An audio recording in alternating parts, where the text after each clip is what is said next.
Bon, ben c'est le moment de l'autopsie. Voici dans la cave du lion. C'est en fait surtout l'endroit où se trouve mon atelier. Et voici la bête, la fameuse débroussailleuse. Et comme on ne s'en est pas compte, c'est que elle a un truc hybride. C'est que vous voyez ici, c'est 3 câbles de fil, comme ça, liés ensemble, donc 3 quand même pour. Et ici, c'est une simple rayon de vélo. Voilà. Le plus résistant, c'est le câble de vélo. Voilà. Et alors, comment je suis arrivé à ce schéma-là? Faut d'abord que je passe de la sécurité, avant tout, la sécurité. Puisque c'est plus important qu'un simple coupe-bordure, il faut des lunettes, car on peut avoir tout, on peut avoir sur la figure ou non, et une paire de gants. C'est vraiment important. Il faut que j'ai quelque chose d'assez puissant et tout. Alors une fois, j'ai fait avec ma tondeuse, je me suis dit non, il faut que j'aille franco, il faut que je fabrique quelque chose. Mais je voulais pas payer quelque chose. J'ai dit, je vais tout faire modifier à partir de quelque chose qui existe déjà, à partir de pièces de récupération. Et là, dans mon sujet, de mémoire, je n'ai rien acheté, à part ce câble. Mais si on réfléchit bien dans le contexte final, on n'utilise pas parce que j'utilise un rayon de vélo que j'avais déjà. Alors, et vous allez me dire, mais alors, c'est quoi ce blé d'équerre? Ben c'est simple. Croirez ou non, c'est deux semaines ou 2-3 semaines après, je me promenais avec mon épouse et je trouve ce bracelet d'équerre. Voilà. Alors, les vraies performances ici, vous le voyez ici. Là, je sais pas si vous voyez. Alors, bon, c'est évidemment hein, 230 volts, 50 Hz, 1,2 ampères, donc c'est-à-dire 280 watts. Voilà. Ils nous disent qu'ils indiquent 10 000 tours par minute. C'est le modèle 96 68 7. Voilà. Ah, ils indiquent aussi 96 décibels de puissance, de gain acoustique. Ce que j'ai, mon modèle est peut-être le même, pardon. Et voilà. Et là, maintenant, c'est votre reste. Mais avant d'arriver à cette étape-là, de ce moteur-là, c'est qu'est-ce que j'ai fait? Ben déjà, j'ai regardé qu'est-ce qu'il y avait, pourquoi on s'était débarrassé, et je me suis dit, très certainement, elle est en panne, effectivement. Voilà. Voilà le moteur d'origine. Voilà. Un très bon moteur, très bon, robuste. Ouais, robuste, mais qui était mort. Alors, et donc, j'avais utilisé le bloc d'origine. Là.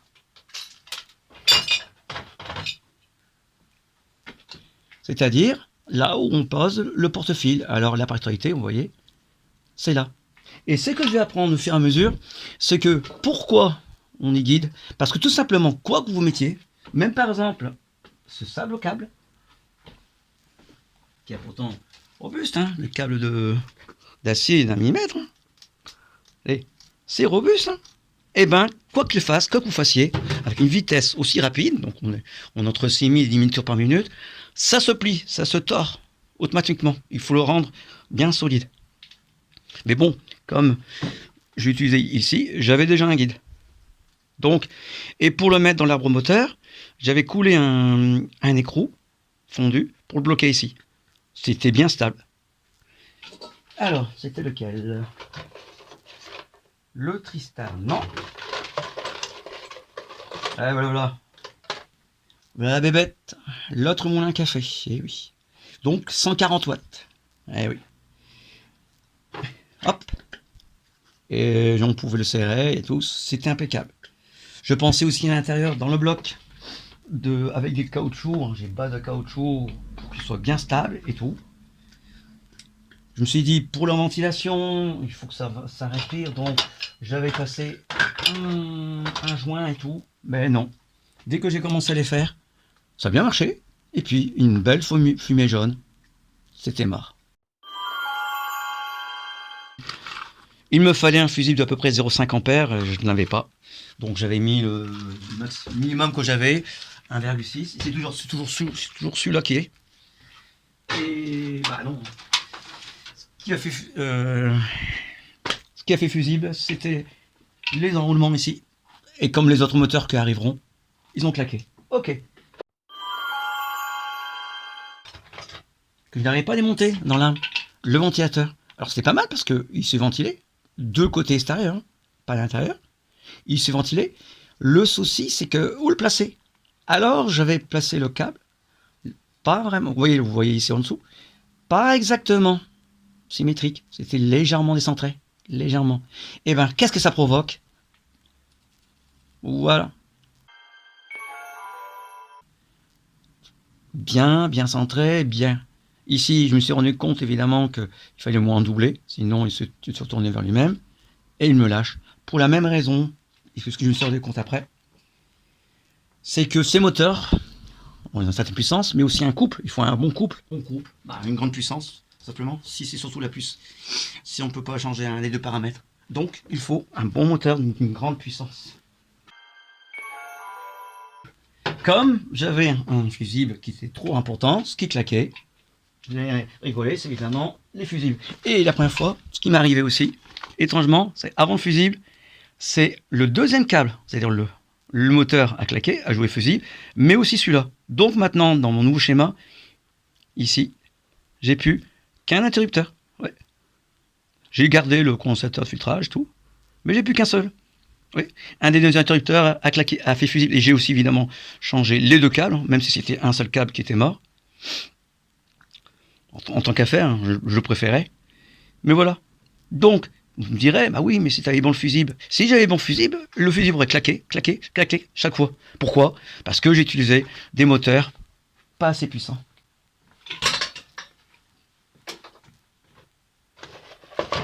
Donc, vous voyez, le moteur d'origine, premier, deuxième, troisième, on arrive au quatrième moteur. Quatrième moteur, c'est de la marque Lidl. Je veux connaître Lidl. On va regarder. Si, c'est bien ça. C'est un Silvercrest. C'est bien la marque Lidl. Et là, on élit 550 watts. Oui, 550 watts. La même puissance que mon moteur électrique, mais ma grande tondeuse et tout. Ce que je n'ai pas dit, c'est que ces moteurs qu'on utilise sont tous des moteurs universels. Et ces moteurs peuvent être alimentés en courant continu. Je ferai un chapitre sur tous les moteurs et ainsi de suite. Non, là c'est tout simplement un moteur. Et on propose plusieurs, en fait, on alimente avec plusieurs interrupteurs, ici ou non. Voilà. Et on alimente différents enroulements. Et selon l'enroulement qu'on alimente, il va tourner plus ou moins vite. C'est tout. Très vite, à partir du second, j'ai ajouté un capteur de température que je mettais à 125 degrés. Puis je me suis renseigné qu'un moteur pouvait supporter jusqu'à 100 degrés. J'en ai trouvé ici un 95 degrés. Voilà. Donc, si jamais la température avoisine les 95, elle va se couper. C'est une bonne sécurité. Mais le plus important, c'est quand même le fusible, ici. Alors, pour les 550 watts, je crois que j'ai un 1,6. Je l'ai testé et elle supporte bien la charge, d'ailleurs, dont j'en ai fait le film, justement, Brush Cutter Massacre.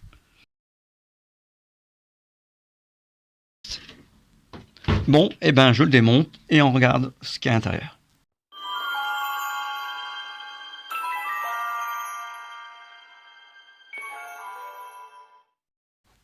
Alors, ça a un peu aimanté. Est-ce que ça a marché? La vis. Allez. Ouais, et ça ne marche pas. La vis ne vient pas. Bon, ça n'a pas été démonté depuis vraiment longtemps. Okay. D'ailleurs, je ne me plante pas, parce que c'est comme ça que je vais... Oui. Alors, il devrait tomber. Pas.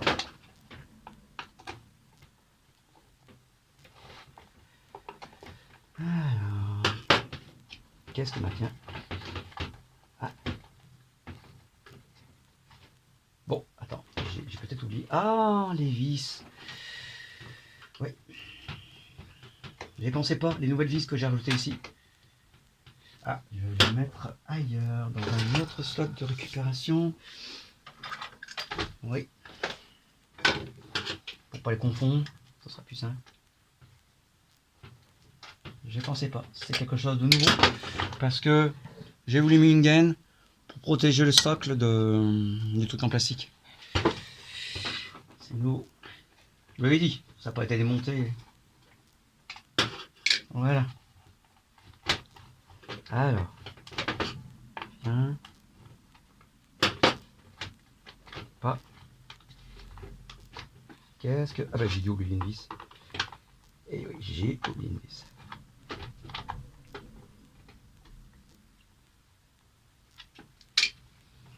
Ouais. Voilà la bête.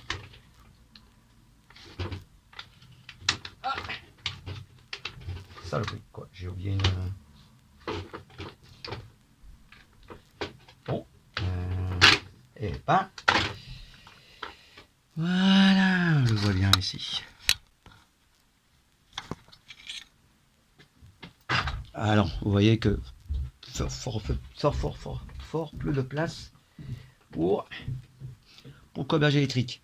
Alors, pour le fusible, eh bien, je l'ai fabriqué. Hein.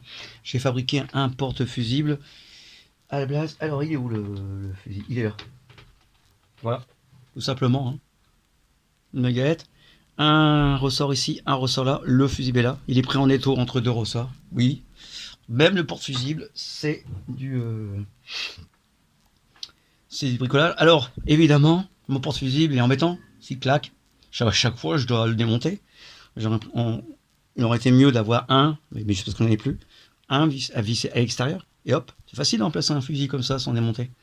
Bon, bah, pour ce modèle-là, est-ce que j'ai ici... Ici, c'est un porte-fusible avec un tournevis, un quart de tour. On sort et on a le fusible. Ici. Voilà. Donc, le fusible, l'alimentation, un des câbles, et ensuite, là, juste ici, capteur. Alors, est-ce qu'il a bougé? Ah ouais, il a bougé, mais il a bien un contact encore.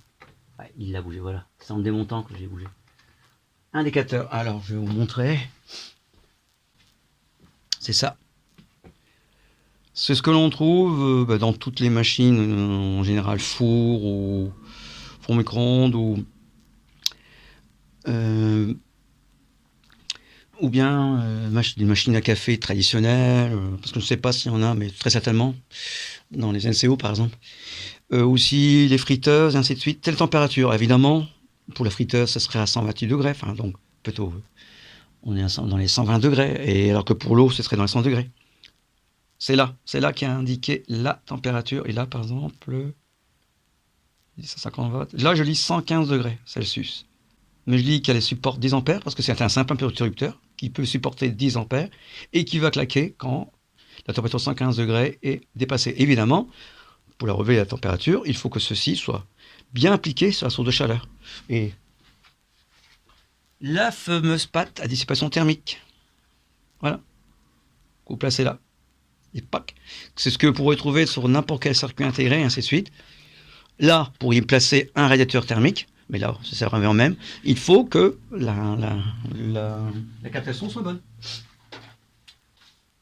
Sinon, hein, imaginez qu'il fait 100 degrés, mais que lui, il n'est pas à côté, il va lire peut-être 80 degrés, il ne va jamais s'activer. Et voilà la bête. Alors, à l'origine, je me fais passer des caoutchoucs, parce que les moteurs, on voit bien, qu'ils sont quand même beaucoup plus petits. Je peux placer des caoutchoucs pour les coincer, mais là, j'ai dû creuser. Et j'ai réussi à creuser avec une perceuse. Et ça, et oui. Et j'ai arrivé à découper, ça a été horrible. Et puis, une autre chose, donc, j'ai appris. La ventilation, par là, n'est pas intéressant. D'ailleurs, sachez que cela, quand il fonctionne, ventile, ouais. Mais la circulation va très mal. Nom de Zeus. Elle circule mal. C'est pour, je sais pas si vous avez vu, mais en réalité, il n'y a pas moyen d'être ventilé par là. Donc, qu'est-ce qu'il faut? Un ventilateur. Donc, on rappelle. Si on veut le faire, c'est important. Norme de sécurité. D'accord. Ensuite, automatiquement, les câbles, le fil va tourner sur lui-même. Donc ça, par exemple, quand je faisais ça, c'était pas à peine. Ça c'est trop souple. Il faut quelque chose de relativement dur. Si vous utilisez ça, il faut le tripler. Mais si vous voulez couper des petits arbres, ce qui n'est pas fait pour, alors, quelque chose de solide comme ça. Mais le plus léger possible. Ensuite, bien centré. Vraiment bien centré. Pas un seul, parce que même si c'est seul, c'est pas symétrique. Donc, il faut bien centré, je veux dire. Bien, toujours dans l'axe. Quasiment la même masse aussi. Donc là, ici, c'est un hybride. Plus tard, peut-être quand celui-là va péter, j'y rajouterai. Ah oui, je me suis rendu compte aussi que même s'il y avait du jeu, de le laisser partir comme ça, il pouvait taper. C'est pour ça que j'avais fabriqué ça. Donc, je l'ai fixé à mort pour qu'il soit bien droit. D'ailleurs, regardez, j'ai pas vu, il se tord. Ouais. C'est assez violent, il va bientôt claquer. 3 brins, ça m'a suffi. 3 brins pour le solidifier. C'est parce que je voulais couper des petites branches. Mais en réalité, ce que je veux couper, c'est surtout des ronces. Ensuite, protégé par fusible. Si par exemple, si c'est 1,2, ben, vous faites légèrement au-dessus. Un thermostat. Et aussi qui se ventile. Vu que la circulation d'air est presque impossible, pensez donc qu'il y ait au moins un ventilateur. Et aussi, bien sûr, le ventilateur est bien, mais pensez à la circulation. Voilà. Évidemment, j'avais oublié de vous faire entendre la musique. Voilà. C'est bon. Eh oui. Assez violent. Et en plus, ça donne une bonne petite ventilation. Voilà. Salut.